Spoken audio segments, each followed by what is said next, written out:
নমস্কার বন্ধুরা, আশা করছি সবাই খুব ভালো আছেন ও সুস্থ আছেন। আমি রিমা আজকে আবার একটি নতুন পর্ব নিয়ে আপনাদের কাছে চলে আসলাম। আজকের পর্বের বিষয় হলো সরস্বতী পুজো।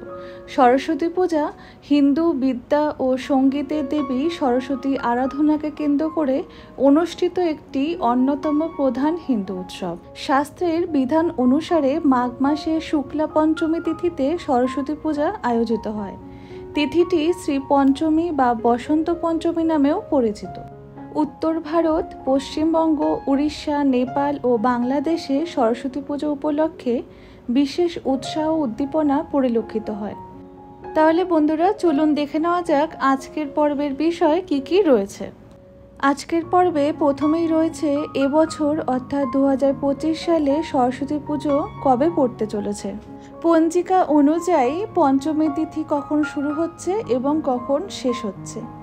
এই পুজোয় উপকরণ কি কি লাগবে, তার সাথে আমরা জানব এই পুজোয় মন্ত্র কি রয়েছে।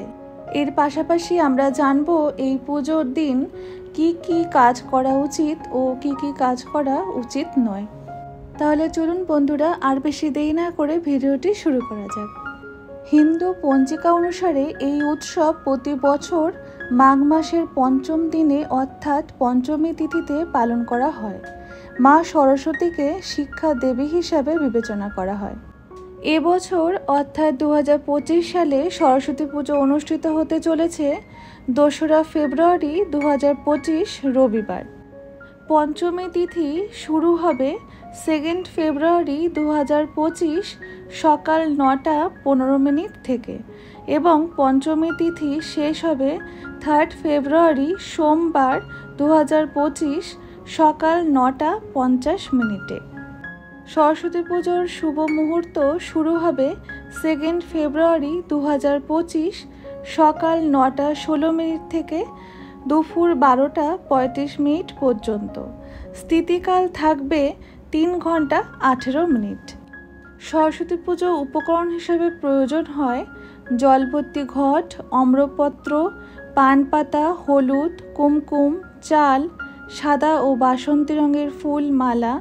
প্রধান ফল হিসাবে প্রয়োজন হয় কুল, দোয়াত, খাগের কলম, বই, আমের মুকুল, পলাশ ফুল, বেলপাতা ইত্যাদি।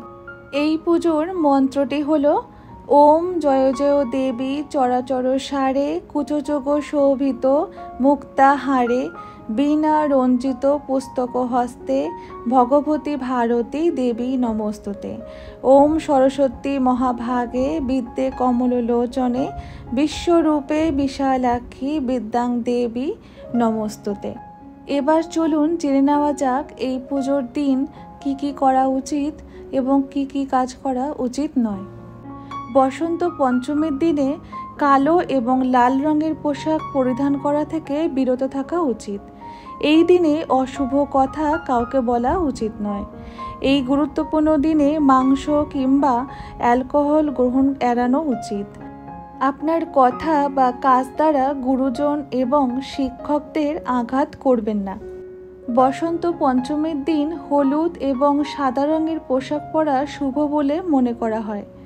এই দিন দেবী সরস্বতীকে হলুদ এবং সাদা ফুল নিবেদন করতে হবে। জুঁই ফুল নিবেদন করলে দেবী সরস্বতী অতি প্রসন্ন হন। ছাত্রদের এই দিনে বই পুজো করার পরামর্শ দেওয়া হয়।